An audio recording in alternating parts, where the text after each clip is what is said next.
மாண்புமிகு பேரவைத் தலைவர் அவர்களே, கிருஷ்ணகிரி மாவட்டம் 6 சட்டமன்ற தொகுதிக்குட்பட்ட பெரிய மாவட்டம். அனைத்து உயர்கல்வி கல்லூரிகளும் அங்கே செயல்பட்டு கொண்டிருக்கிறது, சட்டக்கல்லூரியை தவிர.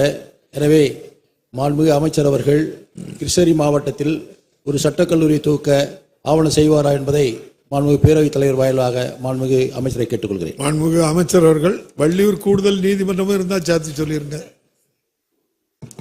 மாண்புமிகு பேரவைத் தலைவர் அவர்களே, தற்பொழுது தமிழ்நாட்டிலே உள்ள அரசு சட்டக்கல்லூரிகளுடைய எண்ணிக்கை 15, தனியார் சட்டக்கல்லூரிகளுடைய எண்ணிக்கை 12, நிகர்நிலை பல்கலைக்கழகங்கள் நடத்தி வரும் சட்டக்கல்லூரிகளின் எண்ணிக்கை 15, அம்பேத்கர் சட்ட பல்கலைக்கழகத்துடைய சட்டப்பள்ளி, அதே போல திருச்சியில் தேசிய சட்டப்பள்ளி ஆகியவை எல்லாம் இன்றைக்கு செயல்பட்டு வருகின்றன.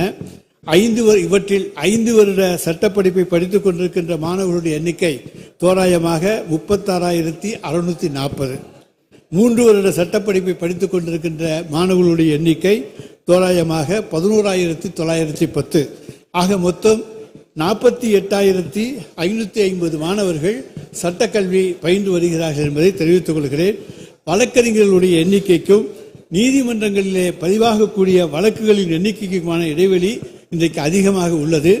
இன்றைக்கு நம்முடைய தமிழ்நாடு மற்றும் புதுச்சேரி வழக்கறிஞர் சங்கத்திலே பார் கவுன்சிலே உறுப்பினராக பதிவு செய்யப்பட்டிருக்கின்ற வழக்கறிஞர்களுடைய எண்ணிக்கை என்பது இன்றைக்கு சுமார் 1,75,000 வழக்கறிஞர்கள் பதிவு செய்திருக்கிறார்கள்.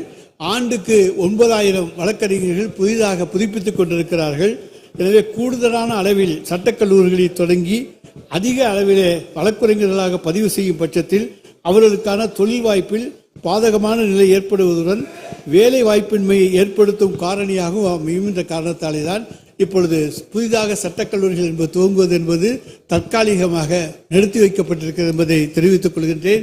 அதே போல நீதிமன்றத்தை பொறுத்த வரைக்கும் ஏற்கனவே சொன்ன பதில் தான். எங்களுக்கு பொறுத்த வரைக்கும் உயர் நீதிமன்றத்திலிருந்து அங்கிருந்து எங்களுக்கு அரசுக்கு அதற்கான கோப்புகள் வர வேண்டும். அதற்கு பிறகு அரசு நிதிநிலைக்கேற்ப அதற்கான அனுமதியை தரும் என்பதை தெரிவித்துக் வள்ளியூருக்கு சொல்லலையே.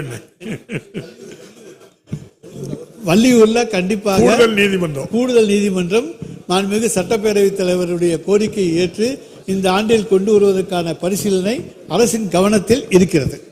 விநாயகன் 124 மாண்புமிகு உறுப்பினர் பண்ணாரி, மாண்புமிகு பால்வளத்துறை அமைச்சர் அவர்கள்.